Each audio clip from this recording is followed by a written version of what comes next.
예, 기억나시는지 모르겠는데 킹덤 스토리 1과는 지난 수요일 하동석 강도사님께서 말씀을 전가하셨습니다. 내용은 중풍병 걸린 친구들이 침상채로 메고 예수님께 나왔던 사건입니다. 예수님께서는 그 친구들의 믿음을 보시고 중풍병자의 죄를 사하시고 그를 중풍병에서 고쳐주시는 사건입니다. 이 사건에서 재미있는 것은 그가 걸린 질병 때문에, 그의 중풍병 때문에 예수님께 나오지 못하는 것입니다.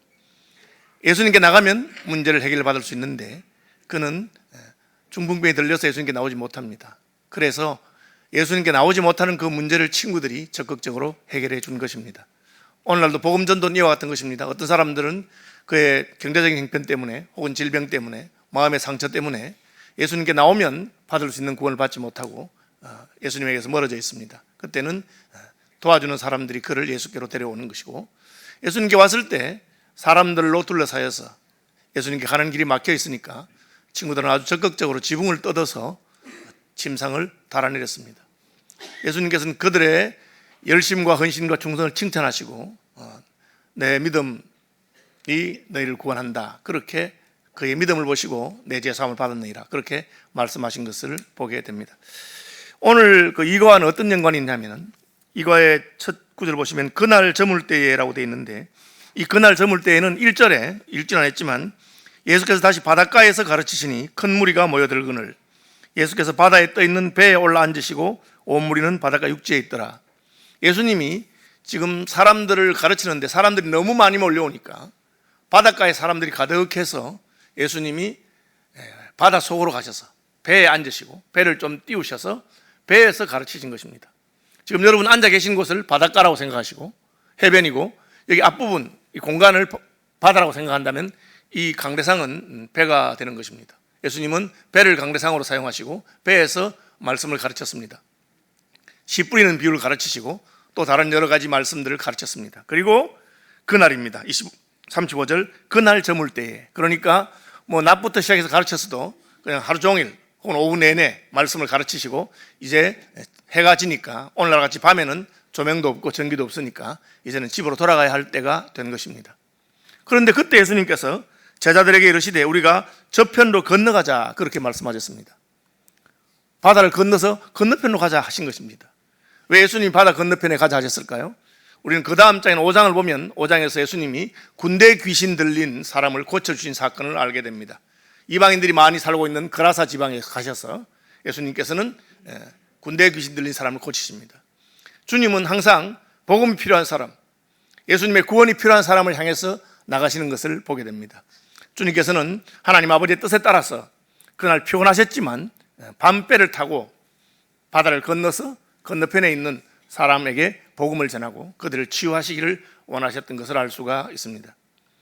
예수님께서 중풍병자를 상체로 메고 오고 지붕을 뜯어서 드러내린 사람들의 열심과 믿음을 칭찬하셨습니다. 저희의 믿음을 보시고 내 죄 사함을 받았느니라, 그렇게 하셨습니다. 여기서 우리 예수님은 다른 사람에게 립 서비스만 하고 너 참 잘한다, 열심이다, 박수치고 믿음이 좋다, 그렇게 말씀하고 많은 분이 아니라 본인 자신도 하나님의 일에 열심을 내는 것을 알 수가 있습니다. 마가복음에는 특별히 그것이 많이 나와 있는데 1장에도 보면 예수님께서 한 동네에서 병든 사람, 귀신 들린 사람을 많이 고치시고 밤늦게까지 수고하고 애써서 그 동네에 많은 사람들이 예수님께 고침을 받으러 왔습니다. 그리고 예수님이 그 다음날 아침 일찍 일어나셔서 한적한 곳에 가셔서 기도하시다가 또 다른 동네에 가서 복음을 전해야겠다, 그렇게 결심하신 것을 보게 됩니다. 예수님은 기도하면서 하나님의 뜻을 물었고 하나님의 뜻에 따라서 아침이 되니까 제자들이 예수님을 찾다가 없어서 기도하는 곳에서 만나고 하는 말이, 사람들이 또 예수님을 찾습니다. 그렇게 하니까 예수님은 우리가 다른 가까운 마을들로 가자, 그곳에서도 복음을 전해야 되겠다. 여러분, 사람이 한 지역에서 성공을 했다, 많은 사람들에게 인정을 받았다, 그러면 우리는 그곳에 그냥 정착해서 눌러 앉고 싶은 마음이 생기는 것을 기대하게 됩니다. 목사가 개척교회를 했는데 교인들이 많이 성장하고 부흥했습니다. 그러면 자기가 그 교회에서 그냥 계속해서 있어야 되겠다, 그런 생각을 할 수 있지 않겠습니까? 그러나 예수님은 그렇게 하지 않으시고 복음이 필요한 사람을 향해서 열심을 내고 나가시는 것을 알 수가 있습니다. 오늘 본문도 마찬가지입니다. 예수님은 하루 종일 배에서 복음을 전가하시면서 피곤하셨을 것입니다. 그리고 그 사람들은 예수님을 좋아하고 예수님을 따르는 것을 보게 됩니다. 심지어 예수님이 배를 타고 바다 건너러 가자 하니까 그들도 자기들의 배를 가지고 와서 예수님을 따라올 정도로 진성 팬들이 많고 예수님을 좋아합니다. 그런데 예수님은 그냥 그곳에 눌러 앉아서 자기가 한 일의 열매를 자기가 누리는 그런 것을 하지 않으셨습니다. 예수님은 또 복음이 필요한 사람들을 향해서 가시기를 원하셨습니다. 이것이 예수님의 태도입니다. 왜? 그것이 자신이 온 목적이 그것이기 때문에. 인자가 오신 목적이 복음을 증거하고 많은 사람을 더 구원하기 위한 것입니다. 오늘날도 예수 믿는 것이 마치 나의 사적인 소시민적인 어떤 욕망을 채워주고 내가 복받는 수준에서 머무르는 사람들이 있습니다. 우리가 예수 믿어서 복받는 것이 잘못된 것도 아니고 저는 여러분들이 다 예수 믿어서 축복받는 사람들이 되기를 바랍니다. 그러나 우리가 거기에 머물러 있는 것은 주님이 가신 걸음은 아닙니다. 만약 우리가 예수 믿어서 구원을 받고 하나님께서 복 주신 것이 있다면 하나님은 그 축복을 하나님의 나라를 위해서 사용하고 그 축복을 흘려보내어 더 많은 사람들이 예수께로 돌아오도록 하는 일에 사용되기를 원하신다고 저는 생각합니다. 예수님 자신이 그렇게 하셨습니다. 그날 저물 때에 제자들에게 이르시되 우리가 저편으로 건너가자 그렇게 말씀하셨습니다. 예수님이 배를 타고 건너가자 하니까 많은 사람이 따르는 것입니다. 여러분 요즘은 KTX가 빠르니까 서울 부산도 2시간만 하면 가는데 밤 기차라든지 그런 게 잘 없습니다만은 제가 조금 젊은 시절만 해도 서울에서 부산 갈 때는 침대차라고 하는 게 있었습니다. 열차에. 저는 영국에 유학을 가기 전에 서울시민교회 협동목소로 있을 때 영어를 좀 공부하고 싶어서 이제 서울에서 강남에 새벽 학원에 등록했습니다. 시간이 그때밖에 나지 않으니까요. 그래서 새벽에 가서 듣는데 지방 출장이 많았습니다. 지방 가면은 새벽에 올 수가 없잖아요. 그래서 밤 기차를 끊어서 침대차를 타고 새벽에 서울역에 내리면 집에도 안 가고 바로 학원에 가서 듣고 그렇게 영어 공부를 했던 기억이 있습니다.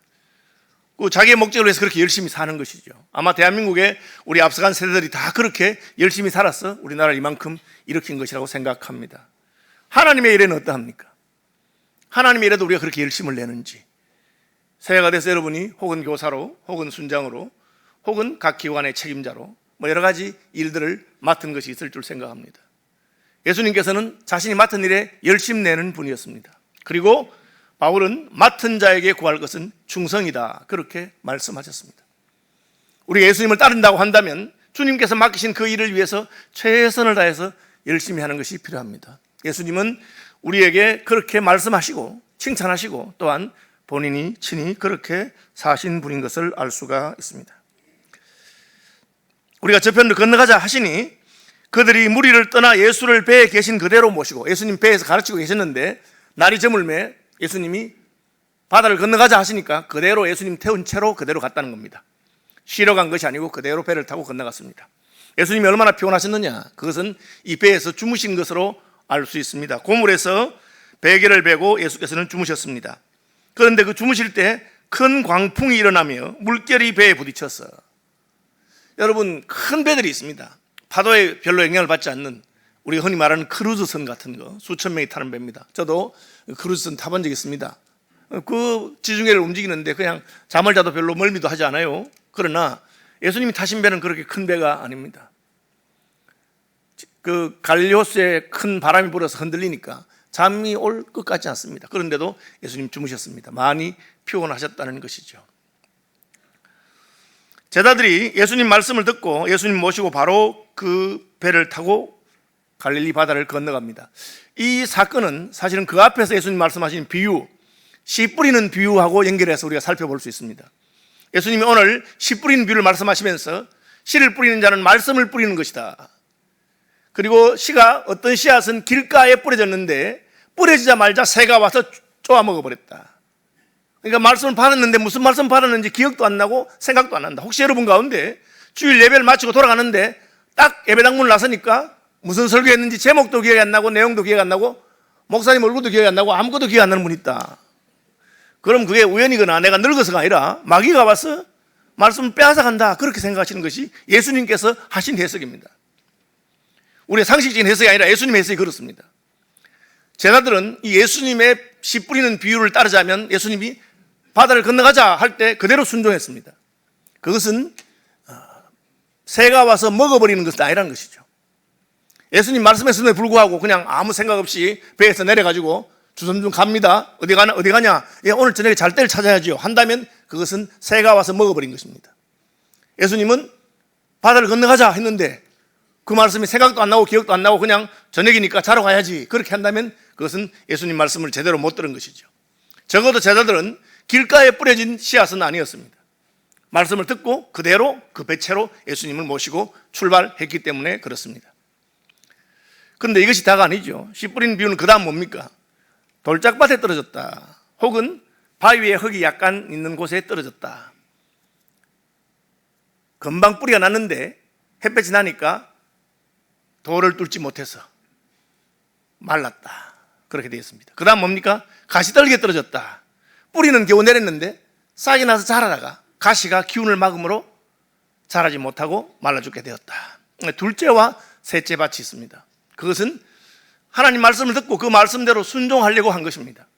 예를 들어서 오늘 주일인데 다른 곳에 가지 아니하고 예배하기 위해서 말씀을 들어 이곳에 오신 분들은 길가밭은 아니라고 할 수 있습니다. 적어도 하나님 말씀을 사모하여 왔습니다.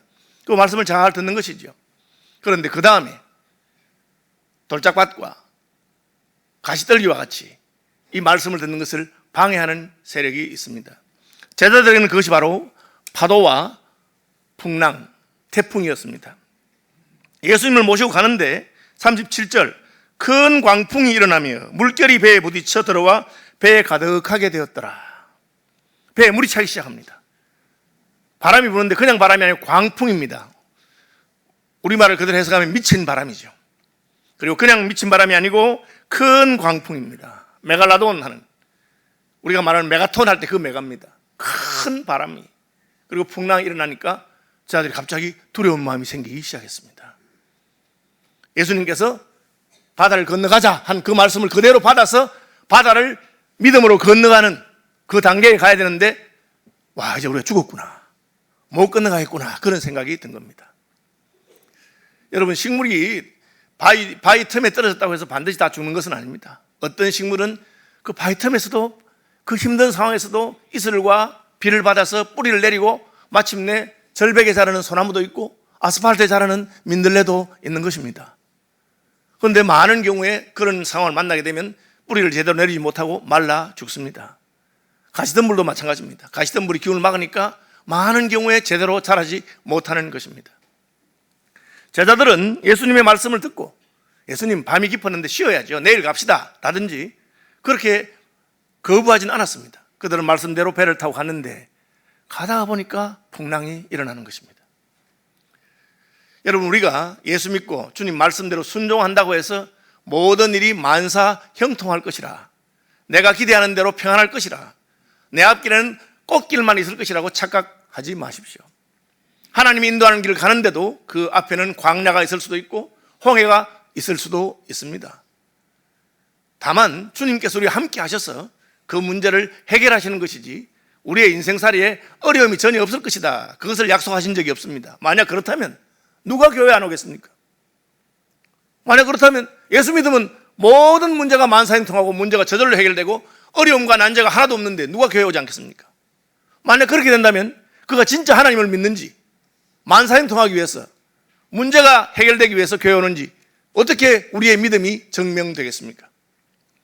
욥은 하나님을 잘 섬겨도 어려움이 닥칠 때 흔들리지 아니하므로 주신 분도 하나님이시고 취하신 분도 하나님이시고 나는 이 길을 가겠다, 나중에는 도저히 이해가 안 되니까 나의 가는 길을 내가 이해할 수 없다, 나의 가는 길을 오직 주님만이 아시는데 그가 나를 단련하신 후에는 내가 정금같이 나올 것을 안다, 그렇게 고백하면서 믿음의 길을 간 것입니다. 어쨌든 제자들은 첫 번째 테스트는 통과했는지 모르지만 둘째와 셋째, 돌짝밭과 가시밭 같은 그런 환경을 만나자 믿음이 흔들리기 시작했습니다. 그래서 주무시는 예수님을 흔들어 깨우기 시작합니다. 제자들이 깨우며 이르되 선생님이여, 우리가 죽게 된 것을 돌보지 아니하시나이까. 지금 우리 죽게 됐습니다, 그렇게 말하고 있습니다. 풍랑이니까 예수님을 깨운 것 정도는 어떻게 이해할 수가 있습니다. 더 바라는 것은 풍랑이 일든지 말든지 주님이 가라 했으니까 주님께서 책임지겠지 하고 담대히 잠잠히 믿음으로 있으면 좋은데, 혹은 기도하고 있으면 되는데 그렇게 하지 못하고 예수님을 깨웠습니다. 저희 교단 고신대학과 고려신학대학원의 전신인 고려신학교를 설립한 한상동 목사님과 조남선 목사님이 계십니다. 그중에 주남선 목사님은 거창교회에서 목회하신 분인데 6.25 때 인민군들이 와서 잡아다가 유치장에 넣었습니다. 내일 아침에 예수쟁이들, 목사들, 전도사들 다 죽인다고 그렇게 했습니다. 유치장에 계시는데 주남선 목사님과 전도사님 같이 계시는데 주 목사님은 잘 주무시고 전도사님은 잠이 안 오는 거예요. 내일 아침에 내가 총살되고 죽을 거라 생각하니까 두려운 마음이 생겼어. 그래서 보니까 주 목사님 잘 주무시고 흔들어 깨웁니다. 목사님 지금 잠이 오십니까 지금? 그러니까 주 목사님이 밤에는 자고 아침에 깨서 기도하고 하는 건데 왜 그 흔드냐고 그렇게. 그런 분들은 자기의 인생에 가는 것을 주께 다 맡긴 것입니다. 내 인생이 평탄하든지 힘들든지 하나님이 책임진다고 믿고 맡긴 것이죠. 그러니까 흔들림이 없습니다. 저도 젊은 시절에 대학부 수양회 한다고 강사님 모시고 가덕도 기도원에, 그때는 다리가 없고 배를 타고 갈 때인데 별로 멀지도 않아요. 지금은 다리가 놓였으니까. 근데 한 10분 15분 가면 되는데 그 조금 가는데 갑자기 배가 흔들리는데 넘어갈 것 같아 거의. 그래서 약간만 더 가면 다시 복원되지 못할, 얼마나 겁이 나든지. 강사로 모시고 가던 오병세 목사님은 앉아 계시는데 표정이 변화가 하나도 없어. 그래서 제가 저 영감님은 겁도 안 나나. 지금 생각하니까 그분은 믿음의 사람이니까 하나님께 다 맡기고 살든지 죽든지 죽으면 천국 가고 살면 하던 일 계속하면 되고 그렇게 생각하셨는가 싶기도 합니다. 어쨌든 두렵기 때문에 예수님을 깨운 것까지는 이해가 되는데 그 다음에 뭐라고 합니까? 선생님, 우리가 죽게 된 것을 돌보지 아니하시나이까? 우리 죽게 된 판인데 뭐하고 주무십니까? 하고 깨운 겁니다. 예수님 깨보니까 바람이 세게 불고 그리고 파도가 치고 배에 물이 차기 시작한 것입니다. 그런데 주무셨어요. 예수님은. 왜? 하나님께서 시킨 대로 바다 건너 그라사 지방에 가서 또 복음을 전하는데 죽을 일이 없습니다. 예수님 믿음 있는 분이니까. 깨자마자 예수께서 깨어 바람을 꾸짖으시매 바람을 보고 혼을 내준 겁니다. 야 이놈 바람아, 왜 이렇게 난리법석을 부리느냐, 그렇게 한 것입니다. 그리고 파도를 보고 잔잔하거라 그렇게 하니까 즉각적으로 잔잔해진 것입니다. 왜 이런 일이 생겼을까요? 예수님께서는 하나님께서 원하시는 뜻을 자연히 막을 수 없다는 것을 알고 계셨습니다. 그래서 그분은 아버지의 뜻에 따라서 명령하신 것입니다. 예수님 무슨 자기 능력을 과시하고 싶어서 심심해서 바람을 잔잔케 했다가 파도를 치게 했다 그렇게 하시는 분은 아닙니다. 예수께서 지금 가시는 그 길이 아버지의 말씀에 따라서 순종해서 가는 걸음인데 그 걸음을 풍랑이, 파도가, 바람이 막을 수 없다는 것을 보여주신 것입니다. 다시 말하면 하나님의 뜻, 하나님의 사명을 따라가는 길에는 자연도 순종하는 것이 하나님의 뜻입니다. 제자들은 그것을 알지 못했기 때문에 불평하고 불만했습니다. 이스라엘 백성들이 출애굽할 때 광야에서 10번이나 하나님께 불평하고 원망하고 불신앙을 표현했다고 그렇게 말하고 있습니다. 제자들, 이스라엘 백성들의 문제가 무엇입니까? 그들이 광야로 가면서 왜 우리를 이렇게 힘든 길, 어려운 길, 물도 없는 길로 이끄냐 하고 불평하는데 문제는 그때도 그들과 함께 하나님의 구름 기둥이, 불 기둥이 함께 했다는 것입니다. 하나님이 혼자 그들을 광야로 보내지 않았습니다. 광야에 낮에 햇빛을 피하기 위해서 낮에는 구름 기둥을 주시고 밤에 추운 날씨를 견디도록 불 기둥을 함께하게 하셨습니다. 행군하면서 보면 머리 위에 구름 기둥이 보입니다. 밤에는 불 기둥이 보입니다. 다시 말하면 하나님이 우리와 함께 하시다는 것을 알고 있으면서도 두려워하는 것입니다. 제자들도 마찬가지입니다. 예수님이 바다 건너 가거라, 너희끼리 가거라 하지 않으셨고 그럴 때도 있었습니다. 가자 하면서 예수님도 배에 같이 앉아 계십니다. 지금 이미 배에 주무시고 계시는데 예수님이 함께 계시는데 두려워하는 것은 잘못된 것입니다. 여러분, 예수님께서는 우리에게 사명을 주시면서 너희끼리 가서 잘해보거라 그렇게 하시는 분이 아니고 세상 끝날까지 내가 항상 너희와 함께 하겠다고 약속하신 분인 것을 기억하시기를 바랍니다. 그럼 우리가 두려워할 필요가 없어요. 하나님이 함께 가는 길인데, 하나님이 나와 함께 하시겠다는데, 살든지 죽든지 주님이 책임지는 것입니다. 제자들은 그것을 믿지 못했고 예수님은 그것을 책망하셨습니다. 왜 두려워하느냐? 내가 함께 한다 하는 것입니다. 여러분, 하나님의 명령하신 그 사명의 길, 하나님의 뜻을 따라가는 길에 심지어 바람이나 파도나 풍랑도 막지 못하는 것을 믿으시기 바랍니다. 저희는 신앙생활 하는 중에 하나님이 기도하면 자연도 움직이시는구나 하는 것을 경험한 적이 여러 번 있습니다. 1991년도에 제가 학생신앙운동 대표로 섬기고 때입니다. 그해 여름에 덕유산에 있는 무주구천동 캠프장에서 전국 학생신앙운동 수련회가 있었습니다. 15,000명 가까이 모였습니다. SF 역사상 가장 많이 모인 수련회입니다. 그 당시에는 그렇게 많은 학생들을 수용할 호텔이나 무슨 건물이 없었기 때문에 텐트를 치고 잤습니다. 그리고 집회는 운동장에서 야외 집회를 했습니다. 그 문제는 야외 집회를 하는데 비가 오는 거예요. 장마철이니까 비가 오죠. 어떻게 날짜를 잡아도 그렇게 잡아놓으니까 비가 얼마나 오는지 몰라요. 첫날도 비가 오고 둘째 날도 비가 오고, 그죠? 그리고 이제 3박 4일인가 하는데 셋째 날 저녁이 마지막 집회인데 셋째 날 새벽 집회 때 되니까 찬양 인도하던 지금 부산 아름다운 교회에 계시는 김상건 목사님입니다. 그때는 강로사님입니다. 이분이 얼마나 찬양 인도를 잘하고 또 노래를 잘하는지 제가 물어봤어. 너 어떻게 노래를 잘하나 하니까 가수 되고 싶어서 고등학교 때 뒷동산에 올라가서 늘 노래 부르고 그렇게 했대요. 거기다가 약간 끼가 있어가지고 사람이 많이 모이면 더 잘해. 그러니까 10,000명쯤 모이니까 막 방방 뜨면서 얼마나 인도를 잘하는지 몰라요. 그래서 찬양 인도를 하는데 마지막 날 새벽인데 이분이 찬양 인도 하다가 여러분 우리가 전국에서 모여서 이렇게 집회하는데 밤마다 비가 오고 이래야 되겠습니까?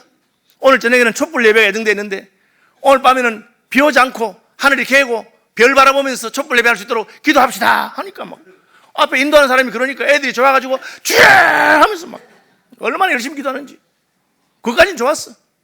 기도 끝나고 나니까 여러분 오늘 저녁에 비 옷 입고 오지 마세요. 우산 가지고 오지 마세요. 그러니까 또 애들이 좋아서 아멘 이렇게 하는 거예요. 그것까지 좋았어. 그런데 이분이 한 걸음 들어가서 하나님께서 오늘 저녁에 비 안 온다고 하셨습니다. 이런. 제 가슴이 쿵 하더라고. 아니 적당히 하지. 하나님이 비 안 온다고 하셨는데 비 오면 어쩌려고. 그 제가 이제 책임자인데 거기 가서 죄송합니다. 방금 한 말은 잊어주시기 바랍니다. 정정 광고를 낼 수도 없고 가슴이 그냥 싸늘해지더라고요. 그래서 어쨌든 뭐 기도에 맞추고 새벽 기도 맞추고 불렀어. 근데 왜 그랬노? 이런 거 자기도 모르겠대. 그냥 하나님이 뭐 말하다 보니 갑자기 입에서 딱 그런 말이 나왔대. 그래서 제가 네가 무슨 예언의 은사도 있는 사람도 아닌데 뭐 그런 말을 해가지고 이미 말은 했고 광고는 다 했는데요. 할 수 없이 오늘 저녁에는 비 안 오게, 오늘 저녁에는 촛불 예배인데 그냥 별 보고 촛불 예배하게. 진짜 비가 안 왔어요. 할렐루야. 우리가 얼마나 감사했는지 몰라. 야, 참 이 장마철에 날마다 오더니만 뭐 그냥 오늘 우리 기도를 들으셨는지 불쌍히 여기셨는데 비가 안 왔구나 하고 좋아했죠. 우리는 그냥 좋아했는데 그 영동 중앙교회 계시던 목사님이 자기 교회 학생들 수양해 왔다고 이제 만나러 온 거예요. 오늘 마지막 저녁이니까 애들 집회하는데 한번 가서 같이 기도도 해주고 해야 되겠다 하고 출발하는데 비가 억수가 쳐는 거예요. 여러분 영동역에서 무주천동까지 한 1시간 반쯤 차로, 그죠? 2시간 걸릴까요? 그렇게 걸리는데 이분이 나서는데 비가 얼마나 오는지 와이프를 아무리 이렇게 돌려도 이게 앞에 안 보이더라는 거예요. 그래서 오늘 저녁 집회는 못 하겠구나, 종쳤구나, 그냥 애들이 텐트에서 물 퍼고 있겠구나 그렇게 생각하고 오시다가 돌아가는데 성령께서 마음에 감동을 주시기를, 야 이 목사야, 아니 비가 와서 집회를 못하면 가서 목사가 물이라도 퍼주고 애들하고 같이 기도라도 해줘야지. 너 혼자 그냥 따뜻한 집에 있으면서 애들은 비 맞고 있는데 그래서 되겠느냐, 그런 마음의 감동을 주셨어.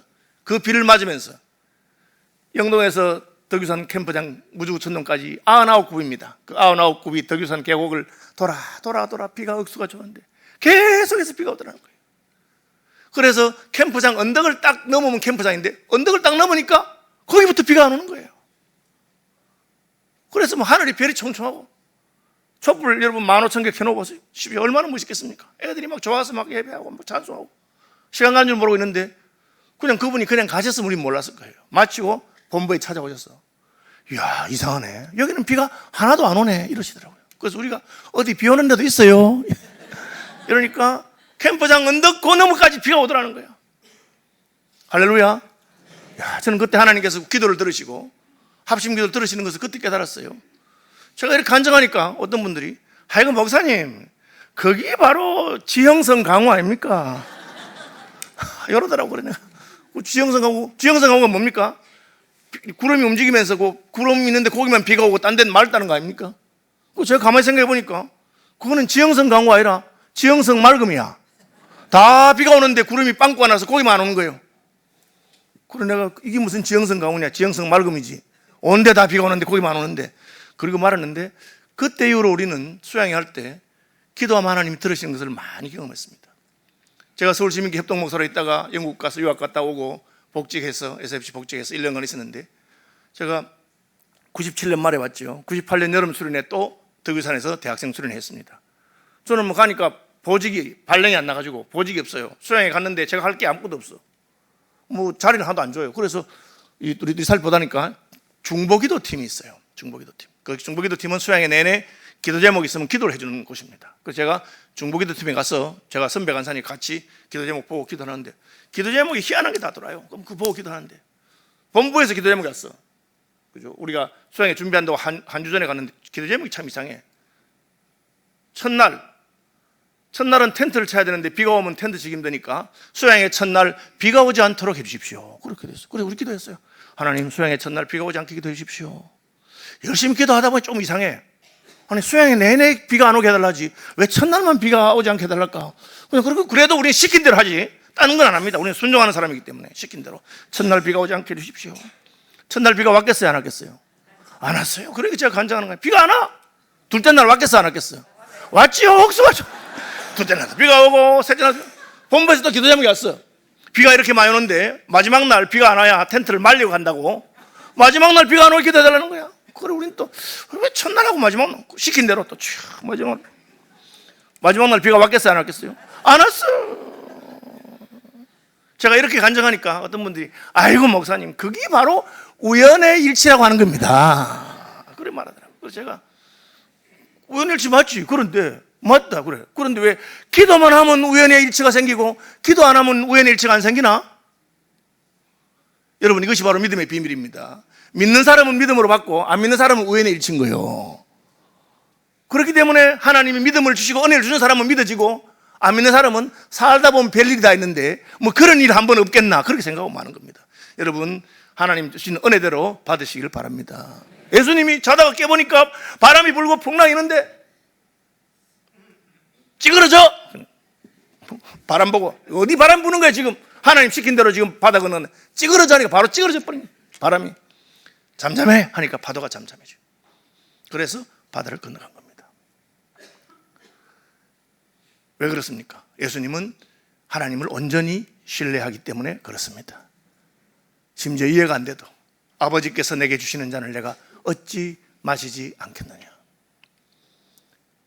십자가를 지는 것이 쉬웠겠습니까? 그러나 내 뜻대로 마시고 아버지 뜻대로 하십시오. 그래야 예수님이 죽으시고 부활하셔서 가장 높으신 분이 되시는 것입니다. 여러분 우리 하나님께서는 인생과 만물과 천지 모든 것을 주관하시는 분입니다. 그분이 우리를 부르시고 그분이 우리와 함께 가는 그 길이 옳은 길인 것을 믿으시기 바랍니다. 풍랑이 일거나 바람이 불어도 주님께서 모든 것을 책임지시는 것입니다. 제자들은 그것을 보고 깜짝 놀랐어. 예수님이 이렇게 말합니다. 이에 제자들에게 이르시되 어찌하여 이렇게 무서워하느냐. 어찌하여 이렇게 무서워하느냐. 너희가 어찌 믿음이 없느냐. 믿음이 없다고 말씀하셨어요. 뭘 믿지 않습니까? 주님이 함께 가는데도 두려워하는 것. 주님이 바다 건너자고 말씀하셨는데도 풍랑이 오니까 못 건널까 봐 두려워하는 것. 여러분 주님이 함께 하시는데 무서워하는 어리석은 분들이 되지 마시길 바랍니다. 저는 저희 집 사람 믿음이 참 좋다고 생각합니다. 왜? 저하고 어디 가면 지갑을 안 가져오기 때문에. 왜 지갑을 안 가져왔어 당신? 아니 영감하고 같이 가는데 자기가 왜 지갑을 가져왔냐. 영감이 다 책임져라 이거야. 이야 믿음 좋죠. 대단합니다. 그죠? 그게 믿음인 거죠. 아니 남편하고 같이 가서 남편이 책임지는데 예수님과 함께 가는데 예수님이 책임질 것을 믿으시기 바랍니다. 그걸 못 지겠어요. 우리 애들도 그걸 배워가지고 영국에 있을 때 마트에만 가면 아무거나 마음대로 막 집어넣어. 그러니까 얘 그거 좀 비싸 보인다. 그럼 뭐라는 줄 알아요? 돈 많잖아 이렇게 말하는 거예요. 그죠? 유학생이 무슨 돈이 많겠습니까? 돈 없다 제가 이렇게 하거든요. 그러면 딱 쳐다보면서 카드를 끌고 카드가 있다. 그래서 제가 속으로 대단한 믿음이구나. 여러분 하나님이 우리 아버지이신 것을 믿으시기 바랍니다. 하나님이 책임지시 누가 책임지겠어요? 아버지가 책임지시고 우리 신랑 되신 예수께서 우리 인생을 책임지는 겁니다. 그것이 믿음이죠. 자기들끼리 가는 것도 아니고 주님을 배에 태우고 가는데 주님이 주무십니다. 바다에 빠져 죽을 것 같으면 주무시겠어요? 괜찮다는 거죠. 건너가라 했으면 건너가지는 것이 말씀하신 대로. 사도 바울이 대서양을 건너는 배를 타고 가는데 유라굴로로 가는 광풍이 일어나가지고 배가 흔들리고 배에 있는 짐을, 그 장사꾼들이 자기 짐을 다 바다에 던질 정도면 살 소망이 끊어졌습니다. 그런데 하나님께서 바울에게 나타나셔서, 바울아, 내가 너를 인하여 입에 있는 사람들의 생명을 건져주겠고 짐은 잃어버려도 목숨은 잃지 않는다. 그리고 너 나의 복음을 전하기 위해서 로마도 보아야 할 것이다. 그러니까 바울이 딱 그 말씀을 믿고 선원들과 그 승객들을 다 불러놓고, 여러분 염려하지 마시오. 어젯밤에 내가 섬기는 하나님께서 내게 대서서 말씀하시기를 배의 짐은 잃어버려도 목숨은 하나도 잃지 않는다고 말씀하셨으니. 한번 따라합시다. 나는 내게 말씀하신 대로 될 줄로 믿노라. 그 바울이 한 말. 나는 내게 말씀하신 대로 될 줄로 믿노라. 왜? 하나님이 말씀하셨고 그 말씀으로 천지를 창조하신 분이신데, 바다 건너 가거라 하면 가면 되는 겁니다. 가다가 죽으면 살 것이고, 가다가 아프면 고쳐주실 것이고, 살든지 죽든지 죽으면 천국이고 삶은 예수고, 내 인생 주님께 맡긴 것을 확실히 믿고 그분이 책임지는 것을 믿으시기 바랍니다. 예수님이 너희끼리 잘 가라 안 하셨어요. 세상 끝날까지 내가 너희와 항상 함께 하시겠다고 약속하신 것입니다. 오늘 본문은 제자들이 말씀을 듣고 출발은 잘했으나 가다가 풍랑이 나니까 무서워하고 두려워해서 예수님께 꾸지람 듣고 예수님께서 그 문제를 해결하신 내용이 담겨 있습니다. 우리도 말씀 듣고 은혜 받아서 괜찮다가 집에만 가면 갑자기 믿음이 흔들리는 거야. 왜? 성도들과 함께 있을 때, 설교자와 함께 있을 때는 믿음의 분위기 형성돼서 그때는 아멘이 됐는데 집에만 가면 믿음이 떨어져요. 여러분 그렇게 하지 마시고 인내로서 결실하는 분들이 되시기를 주님 이름으로 축복합니다.